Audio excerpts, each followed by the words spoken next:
So let's thank tonight's Adam Gmal for double back-to-back hosting. Thank you, Adam. You know, Hazak Baruch.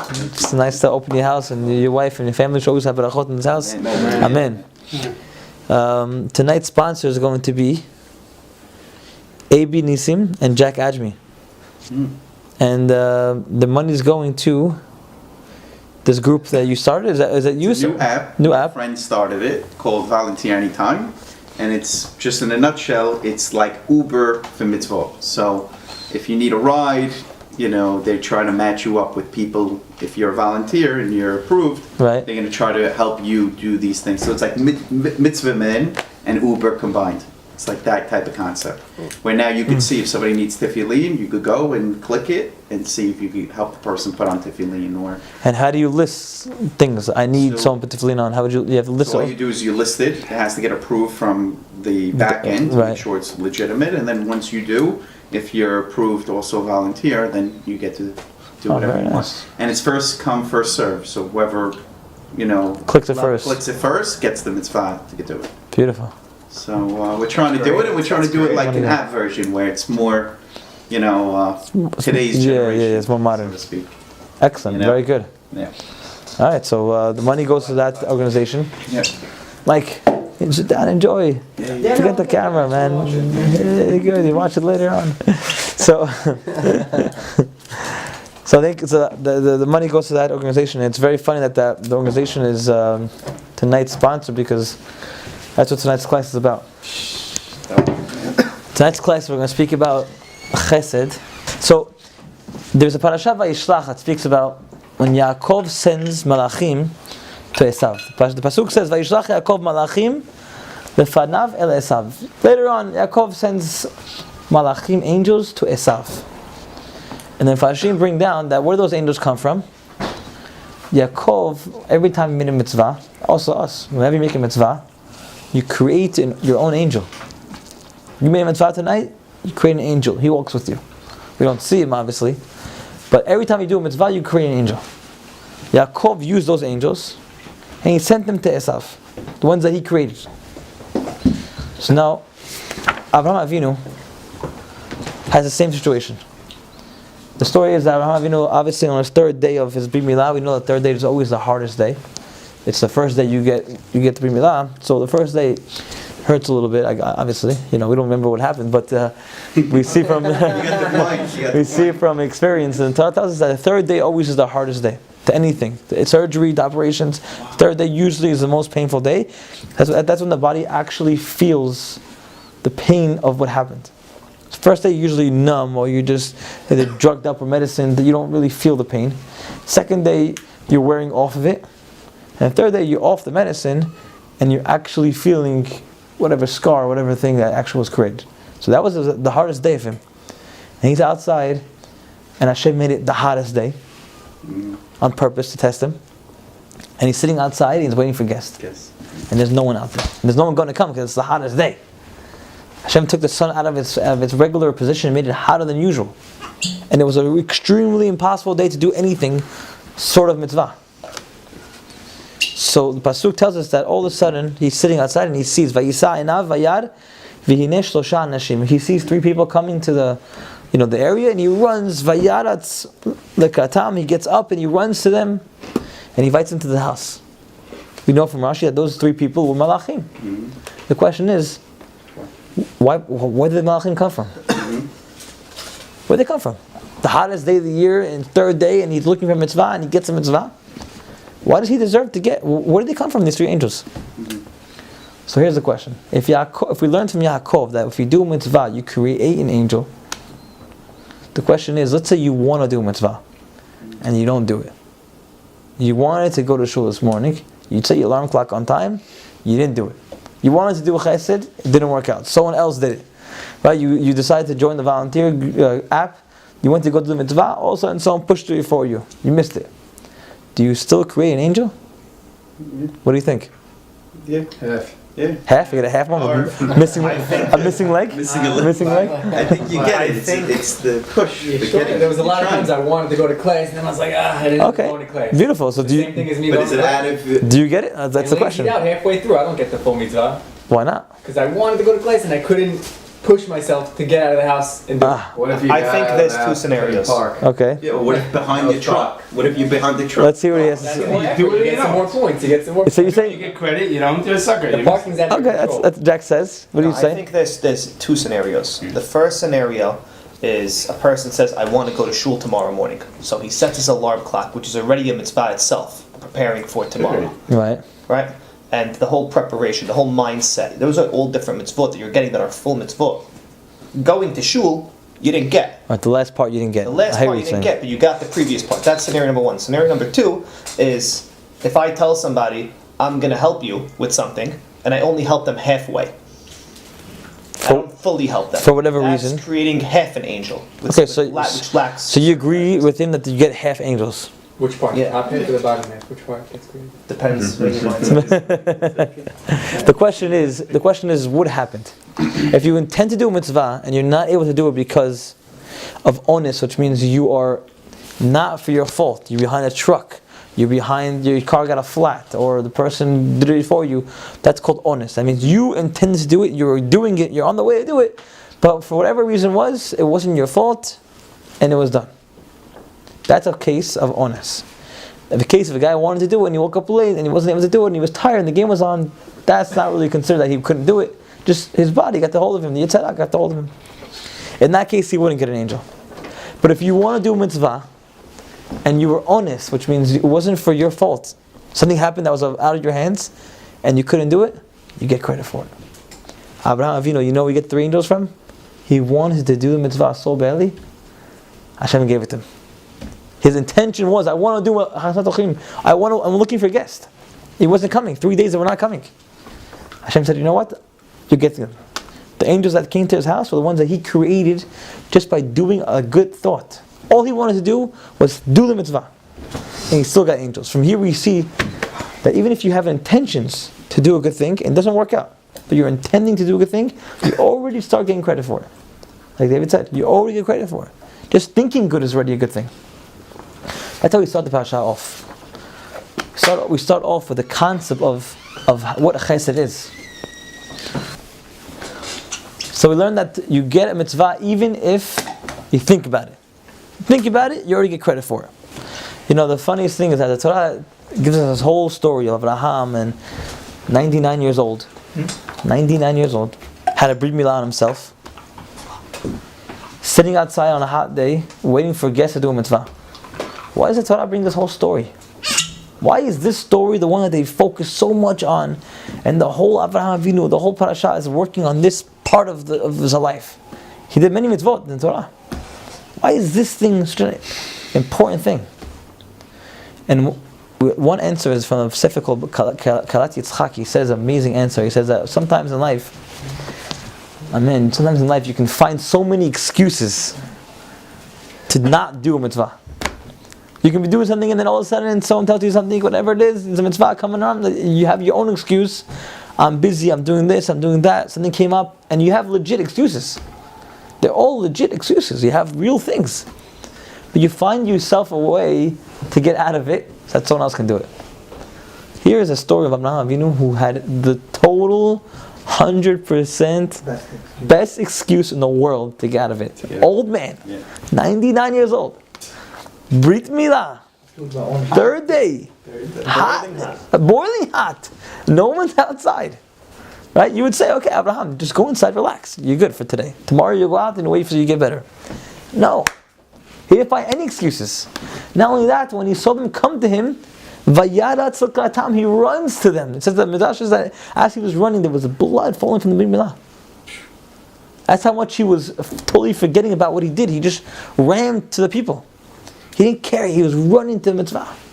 In fact, the Masechet Avot tells you, there's a Pekar Avot that tells you a beautiful thing. Hever ratz, lemitzvah kala kachamura. You should always run to any mitzvah. If it's a kala, if it's a small one, or chamura, or it's a huge one. Because you know why? You never know what mitzvah is big, what mitzvah is small. You don't know. You think doing mitzvah of helping a kid across the street is small, and you think taking a person and getting him a job, you think that's the biggest thing? You never know. We have no clue what's big and what's small. We have our own logic. It's funny, the two mitzvot in the Torah that have rewards are respecting our parents. That reward is long life. And the other one is shiluach haken, shooing the little bird from the nest. don't understand. And that one is long life. So how could you compare respecting your parents to shooting a bird away? What does that have to do with each other? Two different other worlds. Tell me, you never figured it out. You know why? From here we learn we don't know the scale of how to measure a mitzvah. Right? Mitzvah could be for us here and for this here, we don't know. Torah tells you they're both the same. To you, run to each and every single one. Run to them. Don't wait around to see if a mitzvah is around me. I'll do it. If it's convenient to me, I'll do a mitzvah. You know what I mean? A lot of times we say like, okay, I can do it because I'm on the way. I'm on the way. I'll take him. I'm on the way. It's great to take him. Even if you take him out and you're on the way, it's great. But taking him even when you're out of the way, it's much higher. Why? Because here you're not doing it out of convenience. You're doing it because you want to do chesed. Right? How many times, sometimes you do something that, like really deep down inside you don't want to do it. The guy calls you up, you want to help me out? I really don't. But I'm going to try to do my best because I want to help you out. One time I got a phone call from somebody, it's like 2 in the morning. Okay? And I helped him out one time. And he helped me out one time, so he called me up and he had a flat. He was going to Toys R Us. You know Toys R Us on Flatbush Avenue? It used to be Toys R Us, right? There's when you go into the driveway thing, there's like a big pothole right there as you come in. Boom. And he went in and he hit his tire and he broke it. And I'm like, I know what's going to happen. I know this guy is very slow and I'll be there for all night. It's not just a one-time thing. He's like, no, just wait till Chaverim come. Like, Chaverim's not going to come now, and I know what's going to happen. You're not going to have a spare. And I got there was no spare. Right? Exactly. Chaverim came, and they couldn't do anything because there was no spare. So we had to get a taxi to go to the gas station, pick up a spare tire, go back. I got home like a 5 in the morning. Right? But I'll never forget that story. It was like, I really didn't want to get up out of bed. I was seriously in my bed. And I did the whole thing. But from there I realized, sometimes in life, chesed is not only when it's easy, when it's tough. But what you can contribute to that situation? No, he need. There was things. Sometimes you just need somebody. Yes. You just need a guy. You just need someone. Some people don't know how to do it in that situation. I wouldn't either. I mean, listen. How many times that I need this guy in my life, you know what I mean? Just something I could do it myself, but really I couldn't do it myself. I needed it. Not all the time. You need some guy. Opposite for me. Right. Everyone needs something in life, even though you don't know when it is. You just need something, and sometimes it's annoying, but we do it. And you get mitzvah for it, sure. But you get mitzvah even when it's harder. When you have a real excuse. I'm sleeping. I'm in bed. I'm exhausted. Tomorrow morning I have a 5 o'clock appointment. We're going to learn tonight when is the borderline, when is that crossing, when can you help, and when you can't help. If you're going to help somebody all night, but then you're not going to wake up tomorrow for sure. That's not called chesed. Chesed is not when you take away from your own self. Chesed is an add-on. It's like you go to the gym, right? You have your own workout. You know that I have to do today arms, legs, and whatever. Okay? Now some guy comes to you, can you help me out? I need to do today triceps. You're not doing triceps. If you help him out now, and you do three or 4 reps with him, and you're done, you're exhausted, so you just lost out on your arms, your chest, and you lost everything. Because you helped out that guy. So it's good to help him out. But if you can't handle it, don't help him out. Tell him, listen man, I have my own routine. If I finish this, I can help you. You have to know when we can help, when we can't help. Abraham teaches us the exact code of chesed. So many different things. It's amazing. Tonight we'll go through each one of them. First thing is excuses. Excuses. We can all find them, but Abraham was one that never ever used excuses. He always did it. That's full job. And you know what happens? When you do the mitzvah, every action that you do gets recorded. Not only does it get recorded, it continues into your family, your children, your grandchildren, and your great-grandchildren and the generations to come. They all benefit from every action you do. We learn this from Abraham Avinu. The Masechet Baba Metzia brings an amazing few lines. Amar Rav Yehuda Amar Rav, Kol ma she'asa Avraham Avinu lemalachei Ashret. Every action that Avraham Avinu did to those angels, Hashem paid him back midah keneged midah, exactly. Whatever he did with them, he got paid back, but not himself. It's future. It's future generations. We did. Let's see. Pasuk, the Gemara says that Abraham, he fed them chem'ah bakar. He gave them, he offered them bread, pat lechem. Because he offered them bread, Hashem paid back Bnei Yisrael in the Midbar. Man. Amazing. Okay, that's one thing. Then he tells him, I'm going to stand on top of you in the tree. I'm going to give you shade. It was a hot day. So he stood over them to give them some shade. Put them under the tree, give them shade from the sun. You gave Bnei Yisrael, you gave your guests shade from the tree, from the sun. I'm going to give your children shade in the midbar. Amud Anan. You're going to have a cloud walking over you the whole midbar, 40 years, shade. For one thing, just bring them under the tree. And the last thing was, Yukach na me'at mayim, take some water. Oh, you gave my guests water? I'm going to give Bnei Yisrael be'er midyam in the desert for 40 years. Traveling water fountain that's never going to stop. Look at these small little things. He gave him a piece of bread, he gave him some water, and he gave him shade. And Bnei Yisrael will get 3 amazing miracles that you would never even imagine, right? Man from the Shamayim tastes like anything you ever dreamed of. The Beracha man was not Hamotzi Lechem Mina Aretz, it was Hamotzi Lechem Mina Shamayim. That was the Beracha on man.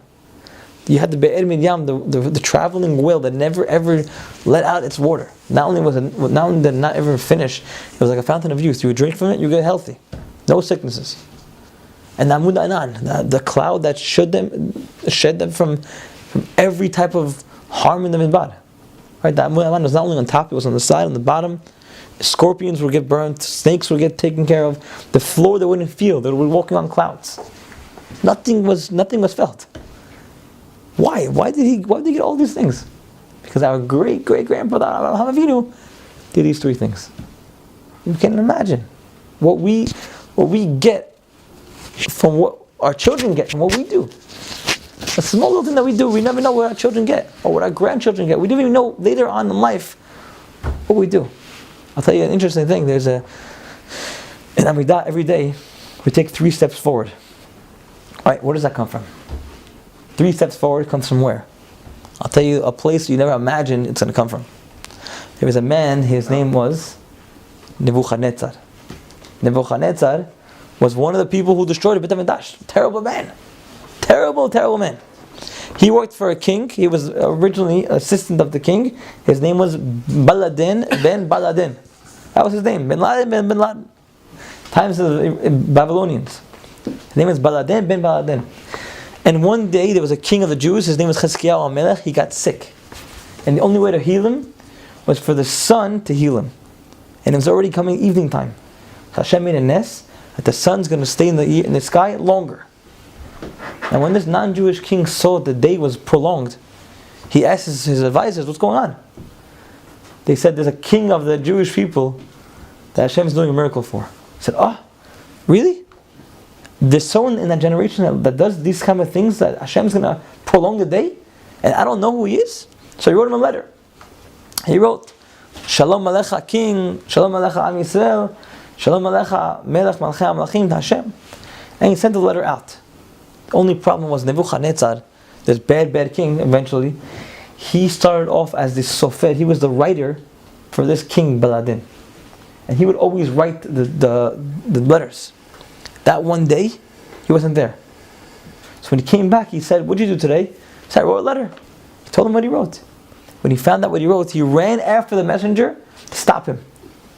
He stopped him. He ran after him. He stopped him. He brought it back. He opened the letter up. It said, Shalom Alecha Chizkiyahu HaMelech. Shalom to the Bnei Yisrael, and then Shalom to Hashem. Nebuchadnezzar, he erased it. He said, you can't say Shalom to Hashem last. Put him first. Shalom Alecha Melech Malchei HaMelachim. Shalom Alecha Chizkiyahu HaMelech. Shalom Alecha Am Yisrael. He changed the word, that Hashem gets credit first. From that moment, Hachamim said, whenever you pray, 3 steps forward. You know why? Nebuchadnezzar, he took 3 steps to stop the messenger. And the problem with that was, what he did, that action, even though this bad guy took 3 steps towards Kavod of Hashem, if he would have took another 4 steps, a malach came, Gabriel, he stopped him. He said, don't take another step. Because if you do, Am Yisrael is done. Because when the non-Jews do a mitzvah or something good, it makes us look very, very bad. Imagine he's showing Kavod to Hashem. So in order to negate those 3 steps, we do every day 3 steps forward and 3 steps back. To show that we also have Kavod for Hashem. From the Nebuchadnezzar, he destroyed Beit HaMikdash. And he gets the zechut every day that we do this thing from him. That's a bad guy. Imagine if we do good things, how much more influence we have on our children. It's crazy. You don't even know what we do. Everything we do has ramifications much, much later on. We have no clue. There's a story one time of a guy who came to get a job. He used to make like 100 grand. He was making 150. He was doing very well. He had a good job, steady job. And then after like 20 years, he got laid off. Downsizing, laid off. Went to an interview for a guy to get a job. He had a resume, he had such good titles, such good experience, everything was great. Comes to a job interview, and the guy that was interviewing him said, listen, we're looking for some young blood, some new, fresh attitude. You have a great resume, but we're still looking. We'll keep you on the side. This guy was heartbroken. Best resume you can have. Anything you need, he had. But just his age was a little bit higher. He went home that day, depressed. He was down. True story. He was down and out. Guy has no job now. That same day, the guy who was doing the interview was interviewing many other people, and he couldn't find the right person. He really couldn't find it. He goes home, and he stayed late in the office, and he missed Mincha and Arvit. So he went to shul to pray Arvit. Comes to Arvit, it's packed, no seats, and he's exhausted.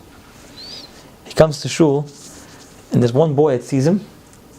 15, 16-year-old boy sees him. He decides to get up out of his seat and offer him the seat. So the guy that came, the businessman, he was very impressed by that. He prayed and he was very happy. Like this kid did something like this. It was a very impressive thing.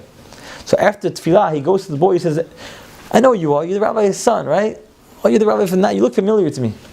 He was like, "No, I'm not the rabbi's son." He said, "Yeah, you're that rabbi's son from Lakewood or from that yeshiva." I said, "No."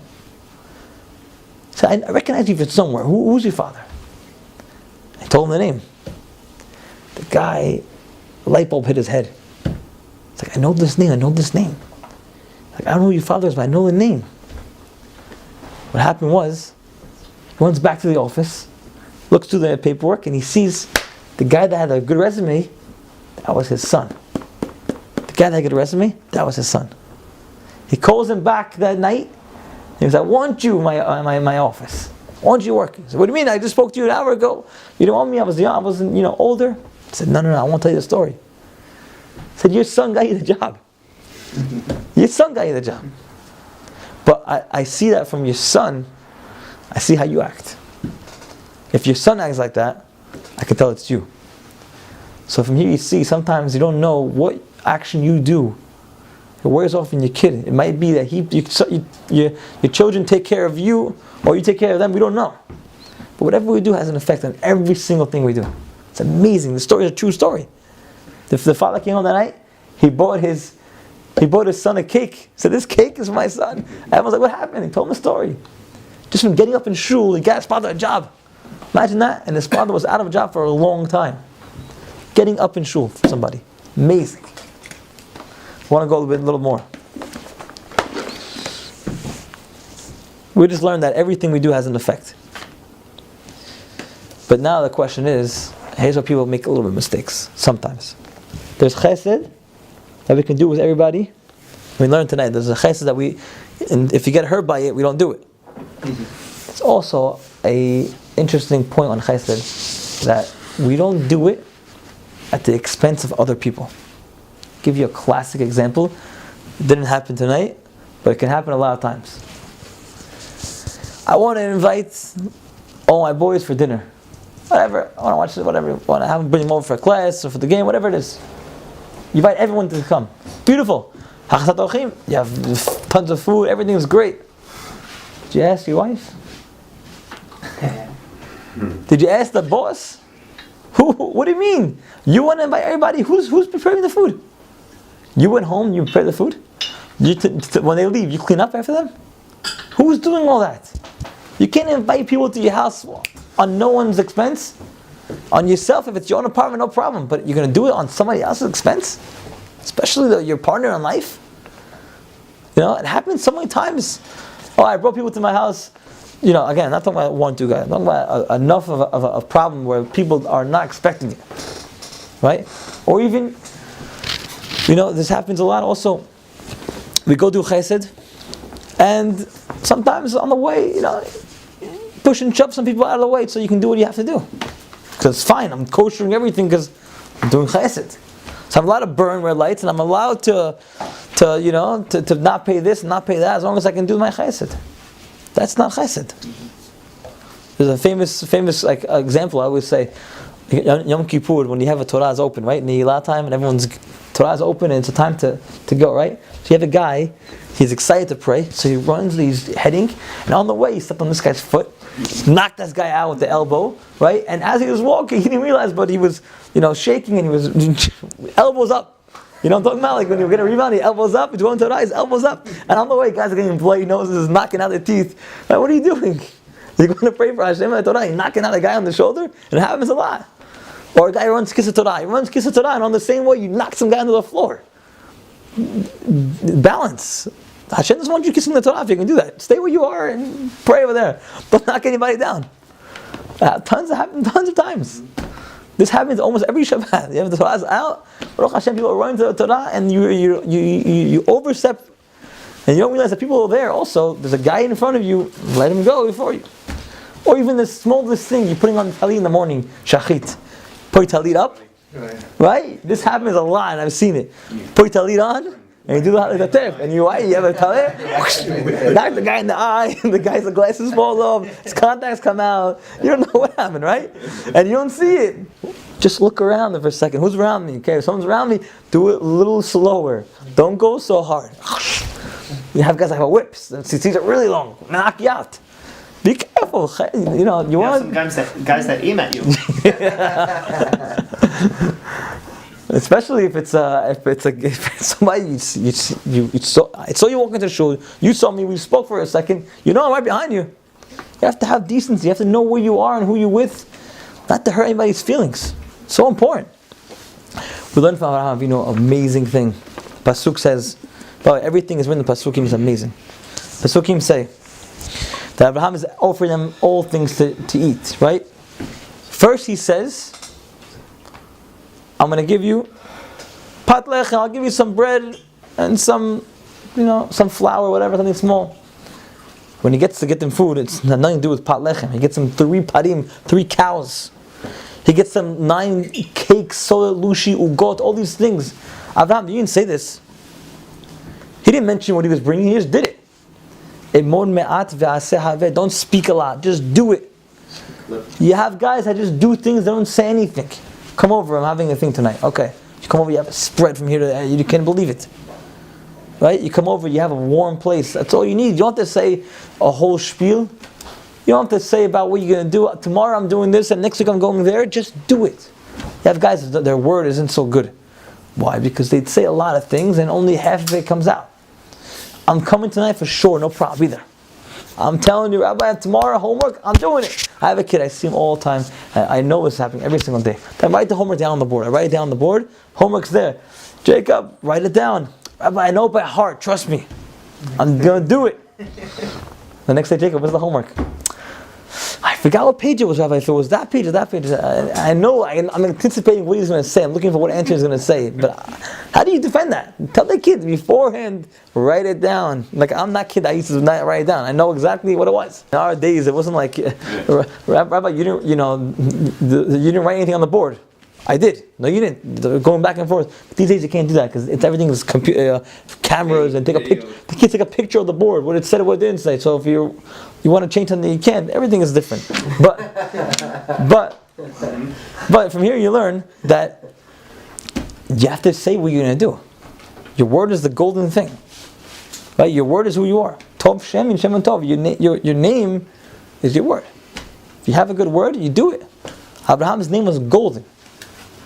Pasuk says, "Yukach nam me'at mayim." Listen to this one. You come to someone's house. God gives you a huge spread, right? Baruch Hashem tonight, it's a big spread, nice spread. And Adam comes up and gives everybody, you know the shot glasses, those small little plastic cups? He gives you plastic cups of water. So not these size, tiny little shot glasses, things of water. Okay? But there's a ton of food. Let me ask you a question. Would you think that is a strange thing or a normal thing? Strange. The Pasuk says, Abraham brings him in, Yukach na me'at mayim. I'm going to give you a little bit of water. Ve'etcha pat lechem, take whatever you want and get full, no problem. But just drink a little water. I don't understand. If Abraham's going to give you a packed house, you're going to fill you up, the guys are probably thirsty. Why would you give them a little water? Well, what are they using it for? Huh? What are they using the water for? Whatever you think it is. The question is, why they give me a little water for? I'm thirsty, give me some water. Did he know there were angels or no? In the end, he knew there were angels. Yes, he knew there were angels. You want them to fill up on the water? Where'd you get that from? That's from you just now? I think so. Excellent. I think I heard. Listen to Abraham, the way he was thinking. Credit. He was completely, excellent by the way, beautiful. He was completely thinking about his guest. He said, if I give you a lot of water now, you're going to fill up, you're not going to enjoy the food. And in an hour, you're going to be hungry. He gave him a little water. I want you to eat enough food. Sometimes you go to someone's house, Baruch Hashem, we don't have anyone like that. But you might have people like that. Amen. You go to the guy's house, you're starving, you want to eat. Guy gives you tons of drinks, right? Coke and Sprite and everything's there. And you have like a little bit of visit, whatever, before the food. You're waiting like, okay. It was nice, the first course. Okay, it was good. Pickles, right? Then you have fried eggplant and some hummus and some pita. Okay, there's the food. And they get you full with all this stuff and finally comes out, soup. Soup. Right? How'd you have the soup? Bring out the real stuff. And you're finally anticipating, you saved yourself all the food in the world. You're ready not to eat. Comes out now, right? Salad's already before. Comes out, you have rice and whatever, a chicken. Okay, beautiful, you have enough. But the guy filled you up on the food first. Some people do it intentionally. Right? Don't eat too much. Have a little bit of the finger stuff and relax later on. Abraham was totally opposite. Eat all the food. Everything. I want you to fill your whole body up. Drink a little water. He was completely thinking about his guest every single second. It wasn't like chesed half-half. It was legit chesed. It's real stuff. It was like, I want you to enjoy fully. Don't go home even for a second thinking that you got less than you deserved. That's chesed. It's not about, I'll do it, but let's serve him on plastic plates because it's easier. Not tonight. I'm just talking in general. You go Yom Tov, right? You go to someone's house. Use a different analogy, Joe. I'm sorry. I'm just looking around. Yom Tov. Talking about Yom Tov, like on a holiday. I'm the tzaddik, man. Twice in a row, you can't be with this guy. He hosted twice in a row. How are you gonna make any comments? Can't touch the guy, but you could have made a different. No. I'm sorry. Talking about the guy goes to Yom Tov. He goes to a big meal. Nice holiday meal, and the guys, whatever. Again, I'm not judging. I'm just giving you an example. Guy, the house makes a spread that's easier for them because it's easier for them to clean up, or it's easier for them to serve less. So in that case, it is chesed. It's a great thing they did, but subconsciously in their mind, was it only for the guest, or was it for you to be, like they say, now I'm exempt. He had me over, I had him over. We're clear now. I don't got to see him for 2 years now. Right? Or even they have the things in the weddings now. She got me a gift, I'll get him a gift, no problem. You getting a gift because you want to give him a gift, or you getting it because you have to because he got you a gift. He got you a spoon, so you have to give him a plate. That's the way it works. What happened to the feelings? You go to the wedding, you send them whatever, any type of gift you want. Fine, but at least do it because, anyways, you're gonna do it. But at least do it because you want to give the guy a gift. Feel happy, get him a gift. He deserves it. Even if I didn't get a fork and a Michael Aram glass, you send it anyways, right? No matter what you get, you still send the gift. I think it's part of. This is things that we should learn when it comes to chesed. I'm talking to myself. This is things that we can do every single day to fix it. I want to focus on the last part of the class. The third level of chesed was not to do it at the expense of anybody else. What's the first two levels? Just Yeah, I to was recap? about to say, can we get a site recap? Yes. The first level of chesed was we do every mitzvah without any excuses. Not knowing what's great, what's less, what's higher, what's lower. We don't know. We do every mitzvah we can. We do it with excitement, we do it with fervor, we do it with zizut. Like we try to do as much as we can. We never know when time runs out. Every mitzvah you run to. The second one is when you do a mitzvah, every action that you do gets recorded. Right? Everything you do gets paid back. So understand that when you do a mitzvah, I'm moving my hand, I'm getting paid back for that.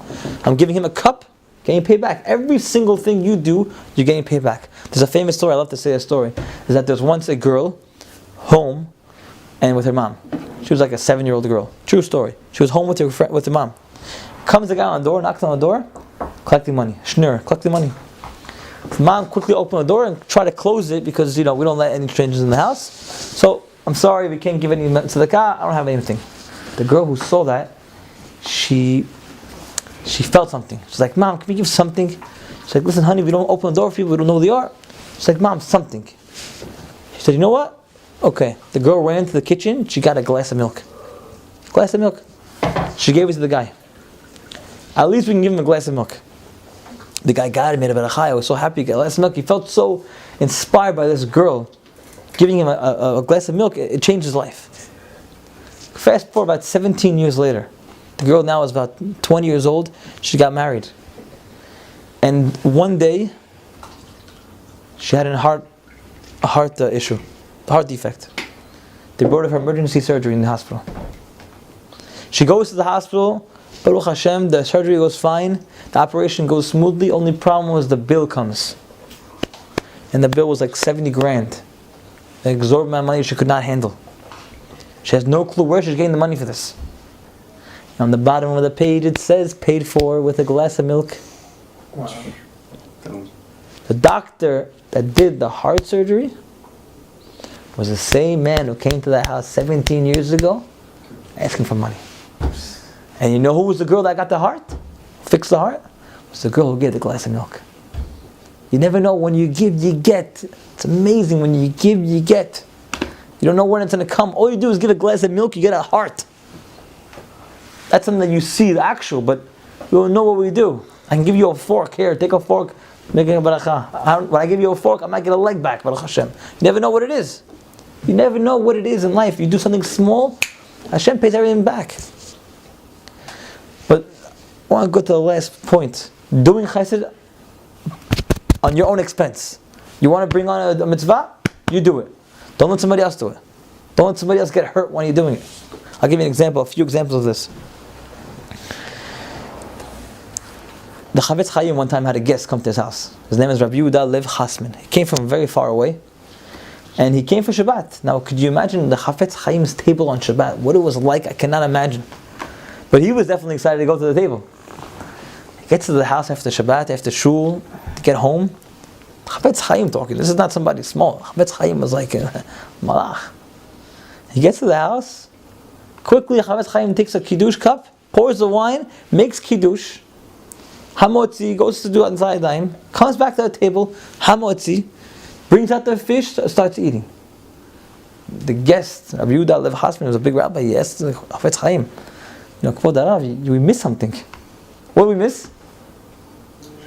Shalom Aleichem. Shalom Aleichem, Eshet Chayil. Where's the whole Shalom Aleichem we sing in our houses? Imagine the Chavetz Chaim, how he would sing it. Yes, Rabbi, what's going on? He said, listen to the answer he told him. He said, I know you came from a far journey. I can tell you came from a far journey, and you're embarrassed to tell me, but you're hungry. The Malachim, they can wait. You can't wait. We're going to eat. Chafetz Chaim. After that speech, he said Shalom Aleichem in the middle of the Siddur. So the Malachim could wait now. They can wait till less. But you can't wait. He cared about him, how he felt. He didn't even tell him. Imagine Shalom Aleichem, we do it every day. We do it all the time. We don't realize that sometimes we sing a lot. Guy's starving. Right? Guy is starving. And you're singing. But it's beautiful to sing. Make sure the guy's not hungry though. No, you just tell him where'd you come from. You came from Brooklyn or you came from a basin. Right? Make sure where you came from. From here you learn small little things. I'll tell you one more story that has to do with this. There was one time, a rabbi named Rabbi Izer Zalman Meltzer, a famous rabbi. He was once very, very sick before he was married. I love telling stories about rabbis because we learn a lot about them. So he was very sick before he got married. He was about to die. He was actually terminally ill. And he got engaged to a woman. Her name was Bella Hinda. She was engaged to him. And when they got engaged, they didn't know about it. But during the engagement time, he found out they have a terminal illness. It's the rabbi. And it's only be a few weeks and he's going to pass away. So the question was, do you break off the engagement or do you continue? It's not a small thing. It's a terminal illness. And she was going back and forth, and the parents told her, listen, up to you, whatever you decide. But I think we should call it off. And the rabbi told her, her future fiancé told her, listen, call it off. I don't want you to marry me. I'm not going to make it. I want you to have a life, Listen to what she said. She said, I want to push the wedding earlier. And she said, it'll be worth it for me to marry a Talmid Chacham even for 1 hour. Even if I get 1 day with you, it's worth it. He pushed her to, no. She got married. Rabbi Izer Zalman Meltzer lived about in the 90s. What's Farim? He always credited her. He said, it's all because of her. She said, if I get him for 1 day, it's worth it. 90 years he lived. That was just a side story. But this Rabbi Meltzer one time went to someone's house. And the student told the rabbi, I want to invite you over for Shabbat. I want to have you over. I'm so excited. The rabbi, whenever you come to someone's house, you would check to see what preparations were like for the house. What was the food? What was the kashrut? It was everything. Everything was, make sure that we came to the house. Everything was perfect. He came to the house. The Talmid is excited. He tells Rabbi, listen, my house, you're going to have enjoyment. You know why? I'll tell you. You come over, everything is Baruch Hashem, Glad Yosef, Bet Yosef, Halak, everything is kosher, the best standards. After Hamotzi, we have a shiur, Shulchan Aruch, and Halachot Shabbat. Half an hour class, no problem. Then we have singing. Then we bring out the main course, basar, or whatever, the rice, everything. After that, we have speeches. It's full of the Torah. I said, great, okay. He comes to the house, and the student is looking at the rabbi. The rabbi tells the student, if you don't mind, let's shorten the Seudah tonight. Let's shorten it by an hour. So instead of doing the shur halacha during the food, let's prolong that to after. Let's bring the courses out. So the student thought that was a little strange, but he accepted it. During the Seudah, the student asked the rabbi, he says, Rabbi, what do you think of tonight's meal? You think everything so far is up to par? Am I doing what I'm supposed to be? The rabbi didn't say anything. It was quiet. So the boy was like waiting for an answer, but he didn't say anything. Later on that night, he asked him again, what's going on? You see anything wrong? Tell me, give me some criticism, help me out. It's a beautiful table. So he sees that in the kitchen there was someone cooking the food. In those days they had like a housekeeper, but she was a cook. She would cook the Shabbat food. And this woman was a widow. Her husband passed away and she has a daughter at home. Jewish woman, but that was her job, to cook food for Shabbat, and on Shabbat she would serve the food. She would go home like a waitress. So the rabbi said, do you mind tonight if we speed up the dishes? And the woman in the kitchen, she was so happy. She said, Rabbi, I wish you come back every single week. He says, why? He said, because I have a girl home, my little daughter home, and every Shabbat I come because I have no money, so I do this as my parnasa, and the guest, the Baal Bayit, he's prolonged, he has shiur halacha, speeches, he has the Torah, and he prolongs it so long, I get home, I'm exhausted, I can't even eat with my daughter. And the student looks at the rabbi, and the rabbi says, that's your answer. That's what's missing in the Seudah. You have a beautiful Seudah, you have Torah, you have halachot, yeah, but you know what? There's a Jewish woman inside cooking. and she's giving the meals later because you want to speak to Vet Torah, let her bring the food for you, let her go home, and then speak. It's such small things. Just think about the other person. Tiny little things. So here you learn everything that Avraham Avinu did was always calculated, and it was the number one level of chesed. He was the pillar of chesed. Everything was complete. He thought of others. He did it with all his heart. He ran. Everything was complete. You never know what action you do makes ripples long times away, long years away. I want to end off with one thing. They say when the Malachim came to him, there was 3 angels. One of them, the Midrash says that one of them looked like a sailor. Chavlan, like a sailor. The other one was dressed like an Arab, like a desert man, a nomad. And the other one was dressed like a farmer, a worker in the field. The question is, why do I care how they looked? What does that have to do with me? Why does the Midrash tell me that each one had a different costume? I don't care. 3 guys came to him. Listen to this. The world is split up into 3 parts. Water, desert, and land. That's all there is in the world. There's 3 elements. Meaning 3 things that take over the world. Water, desert, and land. Nothing else. Those 3 people, the sailor, the desert man, and the farmer, represent every malach, it represents one part of the world. So the sailor represents the water. And the guy in the desert represents the desert. And the guy with the field represents the land. When those 3 people came to Abraham, they were showing that the whole entire world was coming to him. The whole world is coming to visit you. You know why? Because you hold up the whole world. Avraham Avinu held up the entire world. Everything we do comes from him. That's why it's called Avraham Avinu. Not anybody else. Avraham Avinu is the number one guy. Never forget, chesed, we do with our heart, and we don't do it at the expense of anybody else. Think about it. If we do something, is it going to affect somebody else? Are we stepping over his toes? Are we throwing our talit and knocking somebody off? And everything we do gets paid back years later. We don't even know it. So if you have that in mind, Hashem, we should only see Berachot Yeshuot V'chen Yatzon Man. Amen.